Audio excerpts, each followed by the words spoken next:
hours. So the doubling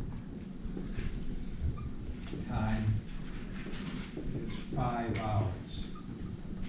So that leads us immediately to our model, right? P of t is equal to 25, the initial population, times 2 to the t over 5. So every multiple of 5 will give us a new factor of 2.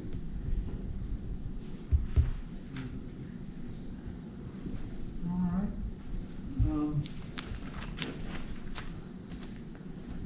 What do they want to know? Oh, well, they've got questions. Find an exponential. Oh, we did that. Find an exponential model. So estimate the number of bacteria after 18 hours. Okay, so this is part A. Part B, they say, what is it after 18 hours? Well, it's going to be 25 times t over 18 fifths. Sorry, 2 to the power 18 fifths.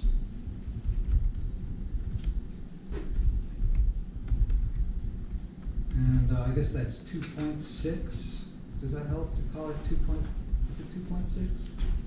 3.6. Does it help to say it's 3.6? Well, that means it's between 8 and 16, right? The fact that it, 2 to the 3.6.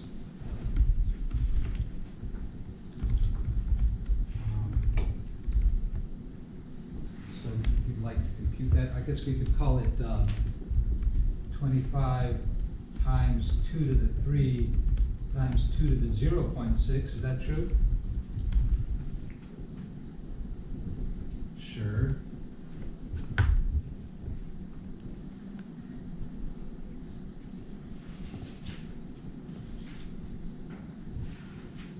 So that's going to be why? Well, because the property of exponents, right? When you multiply with a common base, you add the exponents, and 3 plus 0.6 is 3.6. So I just split that up. Why did I do that? I don't know. 200, it makes it a little bit easier to do the computation. So now I just have to approximate 2 to the 0.6.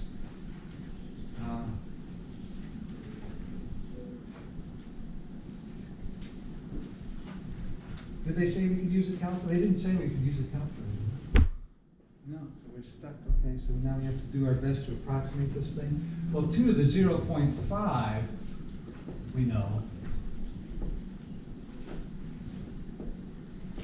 So I can split up 0.6 as 0.5 plus 0.1, and 0.5 is a well-known number, right? That's 1.414. That's the square root of 2, right? And this is going to be times 2 to the 1/10. So now I want the 10th root of 2. Is that bigger than 1 or less than 1? It's bigger than 1, right?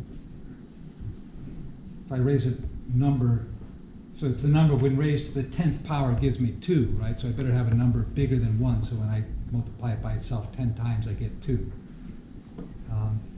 How much bigger than 1? Yeah, that's a bit of a conundrum.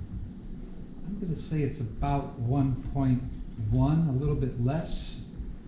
Is that true?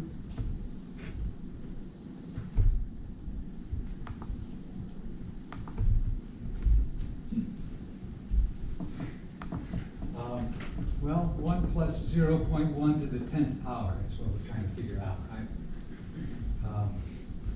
So is the 10th root of 2 1.1? Is what we'd like to know. Right? And so this is a binomial thing, and do we know the binomial? What's this? What am I doing? Pascal's triangle, right? You've seen this? So what is it good for? So how am I making these numbers? Isn't that expansion of a polynomial? Yeah, so these are the binomial coefficients when you raise a binomial to a power. So I want to get down to 10, right?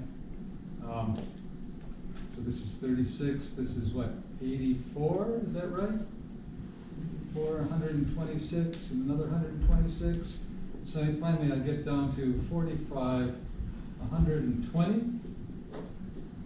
See, I'm adding up these kitty corner numbers, right? So 210 twice, and then back to 120 and so forth, right?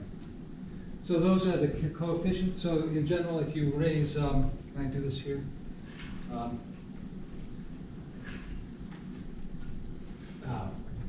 A plus b to the 10th power, you get a to the 10th power plus 10 times a to the 9th power times b plus 45, okay. A to the 8th power times b squared plus 165. Some of you have seen this before, but not everybody. Huh? Plus, wait, what happened here? Yeah, like 45, 120. I don't know where I got that. Yeah. Don't ask me. I don't know. 45, the next one is 120. 210, a to the 8th power times b to the 4th power, and so on, right? So if I've got 1 plus 1/10 raised to the 10th power, well, that's going to be 1 to the 10th, which is just 1, right?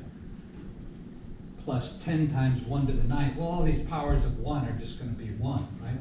So I'm going to have 10 times 1/10, well, that's 1. Oh, I'm already at 2, huh?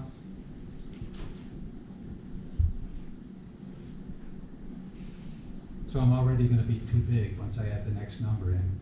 How much too big? Well, now, 45 times 1 times the square of 1/10 is 100th, right? So that's going to be 0.45.